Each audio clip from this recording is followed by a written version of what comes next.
Shalom, halo semua, perkenalkan nama saya Susmin Cepetrul Bombitun, kelas A2 semester 1, Fakultas Keperawatan Universitas Pembangunan Indonesia Manado. Di sini saya akan membuat video untuk mata kuliah Agama Kristen dengan dosen pengampu Pendeta Yesi Yakob, STH, MTH, dengan judul Makna Doa bagi Orang Percaya. Dalam pembahasan yang pertama, pengertian doa. Kamus Besar Bahasa Indonesia memberikan define doa sebagai permohonan, harapan, permintaan, pujian kepada Tuhan. Sedangkan doa artinya adalah memanjatkan doa kepada Tuhan. Berarti doa adalah suatu permohonan yang ditunjukkan kepada Tuhan yang di dalamnya ada pujian, pengharapan, dan permintaan. Doa menurut pandangan orang Kristen.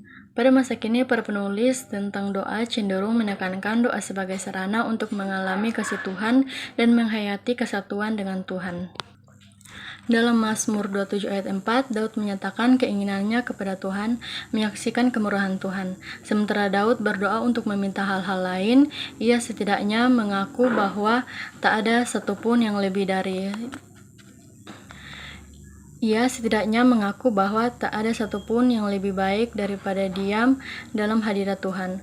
Oleh karena itu, Daud berkata, "Ya Tuhan, jiwaku haus kepadamu. Aku memandang kepadamu di tempat kudus sambil melihat kekuatanmu dan kemuliaanmu. Sebab kasih setiamu lebih baik daripada hidup. Bibirku akan memegahkan Engkau." Mazmur 63 ayat 1-4. Saat Daud menyembah Tuhan di dalam hadiratnya, ia berkata, "Jiwaku dikenyangkan." Ayat 6, inilah persekutuan dengan Tuhan. Andre Murray menulis, doa adalah salah satu sarana dan salah satu hasil persatuan dengan Kristus. Sebab sarana itu sangat penting. Semua hal tentang iman, permohonan, keinginan, atau kerinduan setelah menyerah. Yang lebih penuh pengakuan kekurangan dan dosa. Di mata jiwa melepaskan diri dan melekat pada Kristus. Ditemukan dalam doa. Jadi, doa adalah persekutuan pribadi yang erat dengan Tuhan dan memperluas kerajaan Tuhan di dalam dunia ini. Persekutuan ini bukan sekedar mistis dan tanpa kata. Doa adalah percakapan sekaligus perjumpaan dengan Tuhan. Waktu untuk berdoa. Alkitab dengan sengaja mengajarkan agar umat Tuhan bertekun di dalam doa, tetapi juga memerintahkan supaya mereka melakukannya. Di dalam Roh Kudus, misalnya, perintah ini sangat jelas di dalam surat Paulus kepada jemaat Tuhan di Efesus. Ia mengatakan berdoalah setiap waktu di dalam Roh Kudus. Efesus 6 ayat 18. Kata setiap waktu memiliki kesetaraan dengan kata terus-menerus atau selalu. Di dalam 1 Tesalonika 5 ayat 17-18 tentang hal ini, Leon Morris menjelaskan doa dilakukan setiap waktu dan di dalam Roh Kudus. Rasul Paulus tidak memandang doa sebagai tindakan yang dilakukan sekali, tetapi tindakan yang dilakukan secara terus-menerus. Tidak ada satupun di mana doa tidak pantas bagi orang percaya. Dengan kata lain, pemakaian kata setiap waktu menegaskan bahwa berdoa dilakukan secara tekun atau terus-menerus. Matthew Henry menyatakan kasih yang Tuhan berikan kepada kita semestinya membuat kita berikan kembali kepadanya dengan sukacita.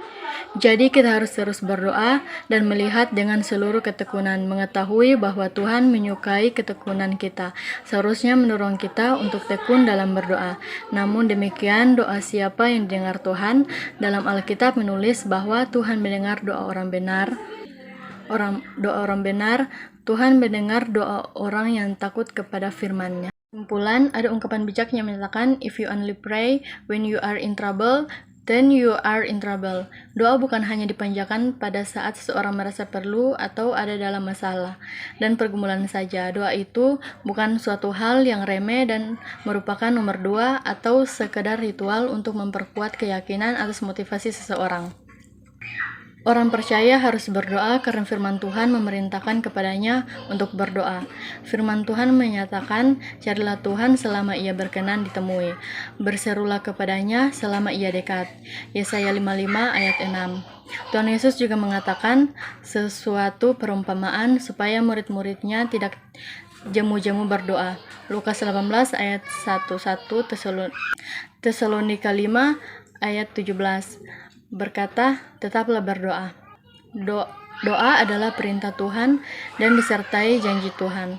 Tuhan yang memerintahkan untuk berdoa adalah Tuhan yang berjanji akan mengabulkan doa dan permohonan setiap orang yang berseru kepadanya dalam doa. Seperti yang tertulis dalam Mazmur 50 ayat 15. Berserulah kepada Tuhan pada waktu kesesakan, aku akan meluputkan engkau, dan engkau akan memuliakan aku. Juga dalam Matius 7 ayat 7-8. Mintalah maka akan diberikan kepadamu, carilah maka kamu akan mendapat, ketuklah maka pintu akan dibukakan bagimu. Karena setiap orang yang meminta menerima, dan setiap orang yang mencari mendapat, dan setiap orang yang mengetuk baginya pintu dibukakan. Tuhan mengingatkan agar setiap umat berdoa, dan hal ini pun mengajarkan oleh Tuhan Yesus setelah mengajarkan kepada para murid-muridnya agar mereka berbicara kepada Bapa di surga saat mereka berdoa. Berdoa inilah berbicara dengan Bapa yang di surga. Ini merupakan persekutuan dengan Tuhan, mendekatkan kepada Tuhan, dan Ia akan mendekatkan kepadamu.